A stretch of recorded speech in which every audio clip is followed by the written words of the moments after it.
దేశ ప్రజలకు వాతావరణ శాఖ చల్లని కబురు వినిపించింది. అనుకున్న దానికంటే ముందుగానే నైరుతి రుతుపవనాలు కేరళను తాకాయి. రుతుపవనాలు దేశ ప్రధాన భూభాగంలోకి ప్రవేశించాయని వాతావరణ శాఖ తెలిపింది. కేరళ సహా ఈశాన్య రాష్ట్రాల్లో నైరుతి ప్రవేశించినట్టు చెప్పింది.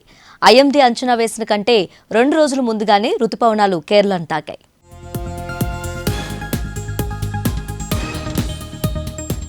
ఇక రాబోయే 3 లేదా 4 రోజుల్లో రుతుపవనాలు ఏపీ, తెలంగాణ రాష్ట్రాల్లో ప్రవేశించే అవకాశం ఉంది. కొన్ని రోజులుగా పలు రాష్ట్రాల్లో రికార్డు స్థాయిలో ఉష్ణోగ్రతలు నమోదవుతున్న వేళ ఈ కబురు ప్రజలకు ఊరట కల్పించినట్లయింది. రుతుపవనాల ఆగమనంతో కేరళ రాజధాని తిరువనంతపురం, కొచ్చి సహా పలు ప్రాంతాల్లో చిరుజల్లులు కురుస్తున్నాయి. కేరళలోని తీర ప్రాంతాలను ఐఎండీ అప్రమత్తం చేసింది. ఈసారి జూన్ నుంచి సెప్టెంబర్ మధ్య సాధారణం కంటే ఎక్కువ వర్షపాతం నమోదవుతుందని ఐఎండీ ముందస్తు అంచనాల్లో వెల్లడించింది. ప్రథమార్థంలో వర్షాలు తక్కువగానే ఉంటాయని, ఆగస్టు తర్వాత మాత్రం భారీ వర్షాలు కురుస్తాయని అంచనా వేసింది.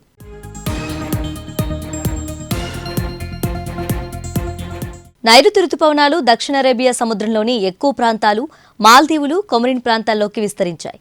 లక్షద్వీప్లోని కొన్ని ప్రాంతాలు, కేరళ, మరికొన్ని భాగాలు నైరుతి, మధ్య బంగాళాఖాతం, ఈశాన్య బంగాళాఖాతం, ఈశాన్య రాష్ట్రాల్లోని కొన్ని ప్రాంతాల్లోకి విస్తరిస్తున్నాయి.